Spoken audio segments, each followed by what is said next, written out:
Hey guys, welcome to another episode of Tech It Up with Cafe Cultura. It's your girl Jaylah, bringing you the best of the best in tech. And of course, today is no different with our guest, Bruce Ross. Hi, Bruce. How are you today? I'm doing great. How are you? Good, thank you. So, of course, we love to spotlight our founders. So, tell us who you are and the name of your company. So, my name is Bruce Ross. I'm the founder and CEO of Arqaios. Okay, so tell us before we get into what Arqaios is, let's get a little bit of your background. Where is Bruce originated from? How did Bruce get this idea to start Arqaios? So from So, I was, beginning to now. oh, lovely. I was born in Chicago, born and raised in Chicago up until I was 10 years old. Then I moved to Texas and came back to Chicago after high school and went to college here. Uh, and then we bought a home in Naples, Florida recently, my wife and I. And one of the things I wanted to do when I bought the house is to upgrade the fixtures, right? The light switches were old and antiquated looking, even though the home was built in 2008. It's just a little too old and antiquated looking. So we decided to change them out and replace them with smart switches, right? We put in these smart switches, and it turns out they're not that smart. In fact, the only thing they can really do is they can get on the internet and you can turn them on remotely. That's about it. So that's where the idea that's interesting because it's true. There are some things that you're like, isn't this supposed to be smart? Why is this so much more difficult than what I expected? I don't know why they put smart in the name. I mean, they're not smart at all. Like, it's just connectivity. It's all it is. It's like they say it's clickbait, right? Yeah, exactly. So, where do you originally come from? You grew up. Where's your family from? Your background? Well, if you go way back, I trace us back to the early 1800s, and we're from Madisonville, Kentucky, and Leeton, Alabama. If you go back to my grandparents on both sides, from there they moved to Illinois. So originally, that's awesome. For us, Chicago's that space, and most of the family was here until my parents moved us to Houston. Okay. I have family in Houston. Oh, very cool. Yeah. So they're all there now. Like, I have my brothers, my parents, my sister, they're all in Houston now. Nice. So you're still Chicago based, and now, now you're Florida based, correct? You have your house in Naples. Exactly. And so Florida and Chicago. I go back and forth. Okay. So then that's where our Arqaios started from, like that concept of like needing more than a smart device. Exactly. That's where it started, and where it is today is, mind blowing. So I'm excited to share. Tell us a little bit more. So you get this idea, you're like, okay, I'm just going to become a founder. Or how does it develop from there, right? Because I don't think anybody just wakes up and says like, I'm going to be a founder today, and this is going to be my life now, and A, B, C, and D. It kind of comes and develops as it goes. So how did it go for you? How was your route? So my history with entrepreneurship is long, right? So I worked at Motorola, Lumen Technologies, a Japanese company called NEC, for a while. And all along the way, I've always done some different things, right? So I created this device maybe 10 years ago called the Flip Mitt. And what it is basically a glove that has two thumbs on it. And with those two thumbs, you're able to flip, use a loofah on one side, flip it again, and use a Sherpa material on the other. And I patented that and started a company around it. I started a car wash company at one point that you could go on your mobile app and, order a car wash, and somebody shows up and washes your car. And that was for large buildings in downtown Chicago. So I've been doing entrepreneurship for a while.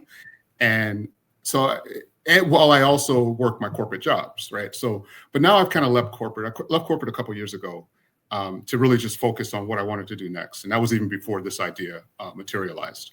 And so now we're where we are, right? So just thinking of ideas, I've always been good at like coming up with how to do things better instead of asking, why don't they fix this, or why don't they do this? I more look at it.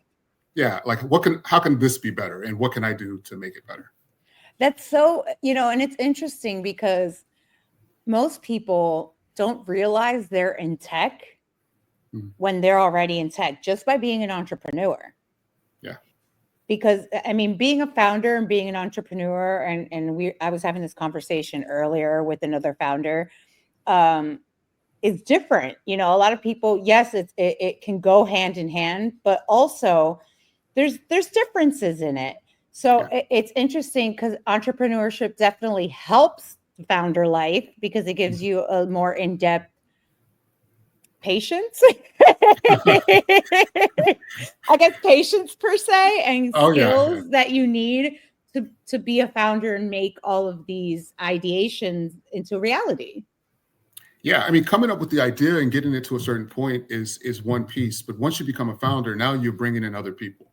You're building a system by putting pillars together across the board, and it's everything from the firmware development to the AI modeling to the business research and development and more, right? So it's different than just being an entrepreneur and coming up with an idea and ideating and and patenting and that type of thing.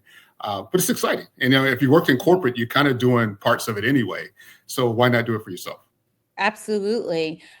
So we are now fast forward all the entrepreneurship, all the skills, knowledge, bumps in the road, ups and downs, and now it brings us to this very moment. Where is where are you now? Like at this very moment with your company?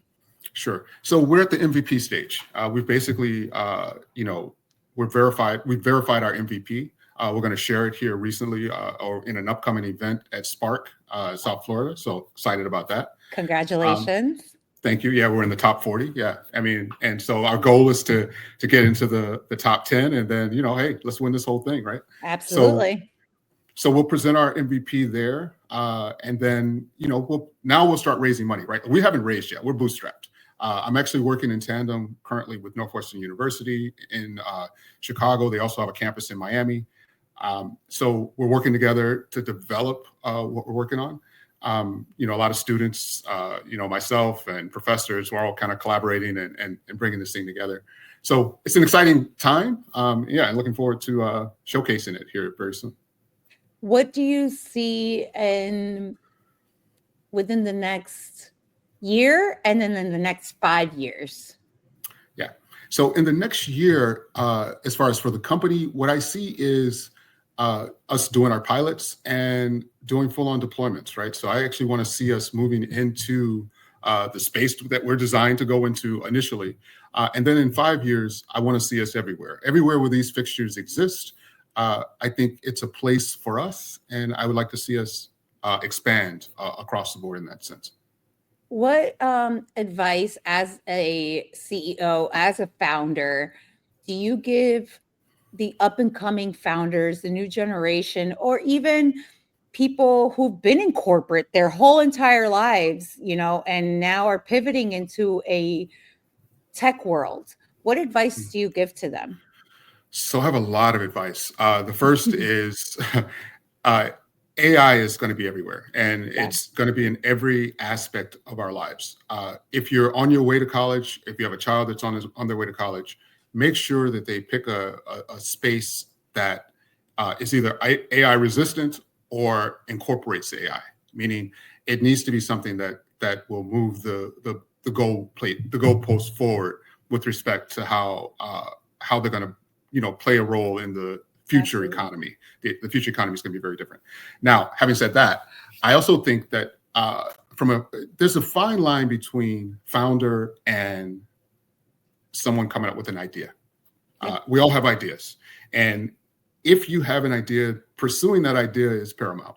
Even if it fails, even if it doesn't work. I mean, trust me, I've had several of the ones that haven't worked. I've had several that have, and that's the beauty of it. It's the goal is to go do it, because mostly people come up with different things, different ideas all the time. Taking that next step and doing something with it, doing something about it, that's the key.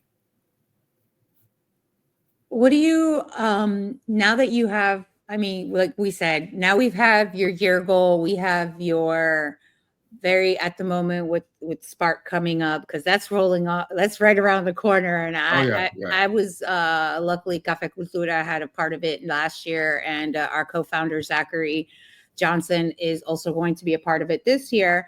And we've seen so many people grow and network and have different opportunities and outcomes than they've ever expected.